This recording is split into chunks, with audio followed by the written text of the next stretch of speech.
یہی ترجمہ ہے. 52 دن ہم سنتے ہیں سال میں، لیکن یہ ٹکڑا ہم یاد نہیں کرتا ہے. اگر یہ یاد ہو تو جو مولوی ہمیں کہتا ہے کہ نہیں وہ حسنہ ہے وہ سیئہ ہے، اس کے آدمی سامنے کھڑا ہو کے صرف ایک مرتبہ کہے کہ حسنہ سیئہ کی تقسیم تیری مانوں یا میں اللہ کے رسول صلی اللہ علیہ وسلم کا ارشاد مانوں. اللہ کے رسول نے فرمایا ہر کلو بدعت ضلالہ، ہر بدعت گمراہی ہے. تم کون؟ تم نے حسنہ اور سیئہ کی تقسیم کہاں سے نکالی؟ لیکن ہمارا تو صرف روٹی کے ساتھ ہی لینگویج کا بھی پرابلم رہتا ہے، روٹی کے ساتھ ہی ہمارے سارے نام. ہمارا سوائے پیٹ کے میرا خیال ہے کہیں دھیان ہی نہیں جاتا. بس یہ کھاتا چلتا رہنا چاہیے، روزی روٹی کا دھندا چالو رہے، ہمیں کچھ اور آئے یا نہ آئے. آپ میرے بھائی حج کرنے کے لیے جائیے. اللہ تعالیٰ جنہوں نے ابھی تک حج نہیں کیا ان کو حج کرنے کی توفیق عطا فرمائے. جنہوں نے 65 میں 35 ایئر میں 65 میں کر لیا تھا، اب وہ بھی گنتی کر لیں کتنے سال ہوئے. حیدرآباد انڈیا میں اور بنگلور وغیرہ میں ایک 65 چکن ہے، شاید یہاں بھی ہوگا، جانتے یہ نہیں؟ بڑا پنک کلر کا گلابی رنگ کا مرغی کا گوشت پکاتے ہیں، اس کا نام 65 کا. 65 میں آتے ہی حج کر لیا تھا. اللہ تعالیٰ توفیق دے تو ہر 5 سال میں ایک مرتبہ حج کیا کیجیے، کیونکہ اللہ رب العزت فرما رہے ہیں کہ میں نے بندے کو دولت دی، صحت دی، ان دونوں عظیم نعمتوں سے نوازا. 5 سال گزر جاتے ہیں پھر بھی میرے پاس نہیں آ. لیکن حج پر روانگی سے پہلے ذرا تھوڑا اپنے آپ کو چھان پرکھ کے دیکھ لیں کہ کہیں یہ کوتاہیاں تو نہیں. حج کے دوران دیکھیں کہ کہیں ہم سے یہ کوتاہیاں تو نہ ہو. کچھ چیزیں حج سے پہلے، کچھ حج کے بعد. اور پہلے والی چیزوں میں سے ایک یہ نیت کر کے جائیں کہ حج سنت کے مطابق کریں گے اور انشاءاللہ حج کے بعد آ کے اپنے اندر ایک انقلاب پیدا کریں گے، برائیاں چھوڑیں گے، نیکیاں کریں گے. اور کئی لوگ ہیں نکات پہ گئے، پہلے یہاں سے اپنے قصیم سے یا خبردمام سے روانہ ہوئے، باربر شاپ میں جا کے اچھی طرح الٹی سیدھی داڑھی اس کو جڑ سے نکالا. اب پہلے ایک تو پلیٹ کو ایسے نیچے کو لاتے ہیں نا، نیچے کو لانے سے کچھ بال معمولی شاید بچ جاتا ہے چمڑے میں، پھر اس کو ایسے اوپر کو لے کے جاتے ہیں، پلیٹ کو الٹا کر کے اوپر کو چڑھاتے ہیں تاکہ اندر سے بھی کوئی ہے تو نکل آئے، کیونکہ ہفتہ پورا مکے میں رہنا ہے. اب دیکھو نیت کیا بنی ہوئی ہے کہ جب تک مکے میں رہیں گے ہم شیو نہیں کرائیں گے. اللہ تعالیٰ توفیق دے اور ہدایت دے. یہ شیو رکھنا صرف مکے والوں کے لیے یا مکے جانے کے لیے نہیں ہے، یہ ساری عمر میں مسلمان کے لیے، مردوں کے لیے زینت بنائی گئی. نبی اکرم صلی اللہ علیہ وسلم کا حکم مطلق ہے، او کلھا، لوگوں داڑھیوں کو چھوڑ دو، لوگوں داڑھیوں کو معاف کر دو، لوگوں داڑھیوں کو بڑھاؤ. کہاں کے حج کے موقع پہ؟ کہاں مکہ میں جاتے ہو؟ گھر سے اچھی طرح چمک کے خوب چکنے بن کے بیت اللہ شریف کی طرف روانہ ہوئے اور میقات پہ جا کے پریشان ہے کہ غسل تو کر لیا، کپڑے بدل لیے، ابھی کل جامت کرائی تھی، یہ تو تھوڑا تھوڑا پھر ہاتھ کو لگ رہا ہے. اور بڑی مشکل کے ساتھ یہ 3-4 دن اگلے جو ہیں 8, 9, 10, 11, 12 کے بعد کوشش ہوتی ہے کہ آج ہم یہاں سے نکلتے ہیں. حالانکہ 13 بھی ہے نا آگے. نبی صلی اللہ علیہ وسلم نے ایک ہی حج کیا لیکن 13 کی کنکریاں مار کے آپ یہاں سے نکلے. ہمارے لوگ 12 کو 12.5. چلیے کوئی بات نہیں، وہ چونکہ اجازت ہے آ جائے. اگر نیت ہو کہ یہاں سے جان چھوٹے جائیں، کہیں سیو پڑی ہوئی یا خارش ہونا شروع ہو، میرے بھائی حج کے لیے آپ کو اپنے آپ کو اللہ کے سامنے اللہ کا بندہ بنا کے پیش کرنا. اور اللہ کے بندوں کی نشانیوں میں سے، اللہ کے محبوب بندوں کی نشانیوں میں سے، انبیاء کرام کی علامتوں میں سے، انبیاء کرام کی داڑھی تھی یا نہیں؟ کیا حضرت تھوڑا مجھے بتائیے دوست، انبیاء کرام کی داڑھی تھی یا نہیں؟ اور ہم تو کرتے ہیں نبی صلی اللہ علیہ وسلم کا پیار کے دعوے بھی کرتے ہیں، بڑا کچھ کرتے ہیں. اور ایک بات اور بتا دیجئے کہ کیا نبی صلی اللہ علیہ وسلم خوبصورت تھے یا نہیں؟ بہت خوبصورت ہے. نہیں داڑھی کے بغیر خوبصورت ہے یا داڑھی سمیت خوبصورت تھی. اب آپ بتائیے کہ داڑھی آپ کیوں مڈوا رہے ہیں؟ داڑھی خوبصورت بننے کے لیے بنا.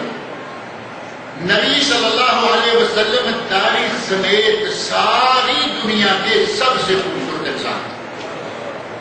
یقینی بات ہے یا نہیں؟ یقین مانے سرگودا میں پاکستان کے شہر سرگودا میں ایک شخص جو پیٹر نام کے تھے عبداللہ کے نام سے مسلمان ہوئے، ان کی ایک تقریر میں نے آڈیو سنی. بعد میں کچھ خبریں ان کے بارے میں آئیں، وہ تقریر دنیا میں ان کی نشر ہوئی، میرے تک بھی پہنچی، میں نے سنی. اس نے کہا مسلمانوں تم کہتے ہو کہ ہمارا نبی تمام دنیا کے انسانوں سے زیادہ خوبصورت تھا، مجھے بتاؤ کہ تمہاری نبی کی داڑھی تھی یا نہیں تھی؟ کیا کہے گا؟ تم کہہ سکتا ہے کہ نہیں تھی؟ کہا کہ نبی تو داڑھی سمیت خوبصورت تھا، تم کون سی خوبصورتی تلاش کر رہے ہو؟ لاجواب کر دیا اس انسان. اور وہ بات ہمارے یہاں ہے، حج کے یہ چاہتے ہیں، یہ کچھ لوگ ہیں جو کہتے ہیں کہ مکہ میں نہیں جائیں گے، وہاں روزہ کراچی چل رہی ہوتی ہے. اللہ تعالیٰ مجھے اور آپ سب لوگوں کو حج مبرور ادا کرنے کی توفیق عطا فرمائے. باقی اس موضوع پہ بہت کہی جا سکتی ہیں، لیکن فاروق صاحب میرے کان میں کیا کہہ رہے ہیں کہ گھنٹہ کافی ہوگا، وہ میرا خیال کافی ہو گیا ہے. اللہ تعالیٰ مجھے آپ سب کو، تمام مسلمانوں کو سنت کے مطابق تمام برائیوں سے بچتے ہوئے حج مقبول و مبرور ادا کرنے کی توفیق عطا فرمائے. اور پھر اللہ ہمارے جو پہلے حج جیسے کیسے ہم کر چکے ہیں، اللہ تعالیٰ ان کو قبول فرمائے اور آئندہ صحیح طریقے سے چلنے کی توفیق عطا فرمائے. وما علینا الا البلاغ. جزاکم اللہ خیر واحسن الجزاء فی الدنیا والآخرہ. تشریف رکھیں. اللہ تعالیٰ شیخ محترم کو اس کی جزائے خیر عطا فرمائے، اور جو کچھ شیخ محترم نے کہا ہے رب کائنات ہمیں اس پر عمل کرنے کی توفیق عطا فرمائے. بغیر کسی تاخیر کے ابھی ٹائم زیادہ ہوا، لیکن سوال تھے زیادہ، انعامات بھی تھے. بہرحال ابھی آپ دوستوں کے لیے جہاں میرے پاس 7 انعامات ہیں، 7 سوال اور 7 انعامات. تو شیخ محترم شریف آیا، آپ کا بھی حصہ ہو جائے. تو ہمارے محترم شیخ آپ سے سوال کریں گے. انہوں نے یہ جو ہمارا درس ہوا ہے، یہ سوال کسی درس میں سے لیے گئے ہیں جی. تو شیخ محترم سوال کریں گے، جو جواب دے گا وہ پہلا انعام. ذرا مشکل سوال پوچھ رہے ہیں جی. تو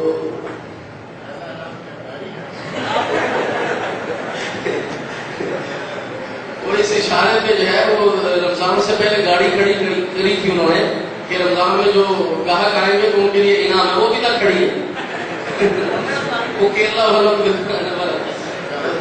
چلے پہلا سوال. اچھا دوسرا یہ ہے کہ یہ سوالات ختم ہوتے ہی اسی مبنا کے نیچے، چھت کے نیچے جگہ بنی ہوئی ہے کھانے کے لیے، تو وہاں کھانے کے لیے دوست تشریف لے جائیں، اور اس گراؤنڈ میں فرشیں لگا دی ہیں، جو بات ہے وہاں پر بیٹھ جائیں. اور انیزا والوں کے لیے پارسل تیار ہیں، تو وہ بھائی کا گھر چلے گئے ہیں، تو ان کے پارسل بھائی منیر صاحب کے پاس ہے. انیزا والے جو ہیں وہ اپنی گاڑی میں سفر بھی کریں، کھائیں گے. پہلا سوال ہے جو ہمارے درس کے سے متعلق ہے کہ شیخ صاحب نے بیان کیا تھا مشکات کی شرح کا نام اور اس کے مؤلف کا نام، تو وہ آپ بتا دیں کہ ساتھی کو یاد ہو. مشکات کی شرح اور اس کے مؤلف کا نام شیخ صاحب نے بیان کیا.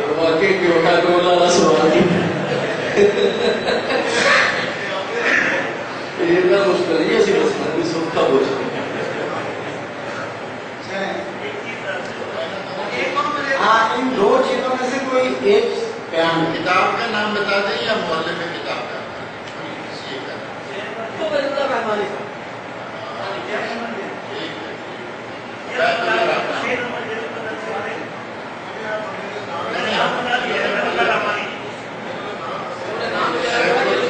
شیخ الحدیث مولانا محب اللہ رحمانی. دونوں ایک ایک لے جائیں.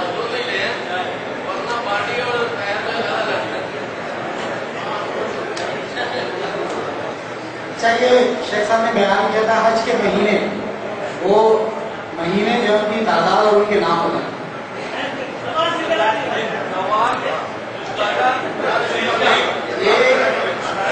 آپ کھڑا کریں گے، ہمارے شیخ محترم جس ساتھی کا اشارہ کریں گے وہ جواب دیں.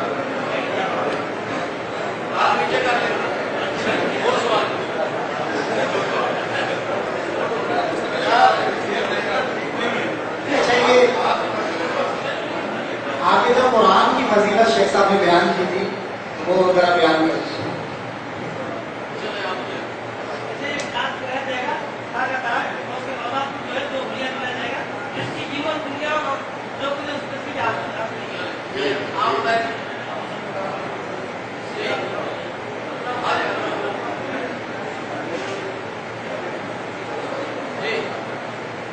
اگلا سوال حج کی قبولیت کی 4 شرائط ہے. حج کی قبولیت کی 4 شرائط اور یہ ہمارے آج کے بیان کرنا موضوع کا آخری حصہ ہے.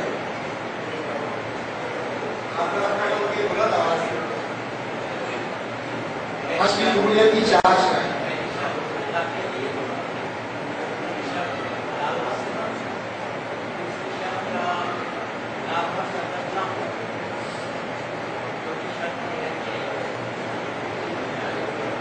وہ شرک کو بدل نہ کرے. آگے شرک اور بدعات سے جو ہے وہ اجتناب. تشریف لے آئیے. شیخ صاحب نے کہا تھا کہ جمعہ لیٹ پڑھنے کے لیے جاتے ہیں اور کندھے پر جو ہے وہ آپ نے اصلاح نہیں کرنا. ایک اور سوال ہے کہ وہ کون سے 3 اعمال ہیں جن سے پچھلے تمام گناہ معاف ہو جائیں.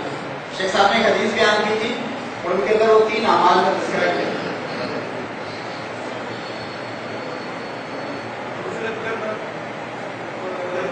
ہجرت کرنا, حج کرنا, اور ایمان لانا. تشریف لے آئیے. احرام کے لیے احرام ڈالنے کے لیے ہجرت نہیں کرنی.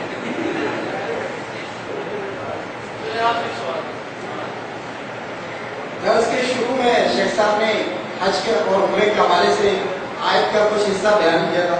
کہ ساتھی کو مختصر سے الفاظ سے آیت کا وہ مختصر سا حصہ اگر کسی کے ذہن میں رفیق بھائی جزاک اللہ تشریف لے آئیے. جزاکم اللہ خیر. پچھلے ہمارے تمام درسوں کی جو یہاں پر جو دروس ہوتے ہیں ان کی کیس میں بھائی جو کیمرہ لے کر کھڑا اسی کے پاس موجود ہے اس سے لے لیجیے گا. اللہ تعالیٰ جل شانہ آپ کو خیر وافیت سے لے جائے اور ہمارے دل کے تمام حاجات کو اپنے خیالات پورے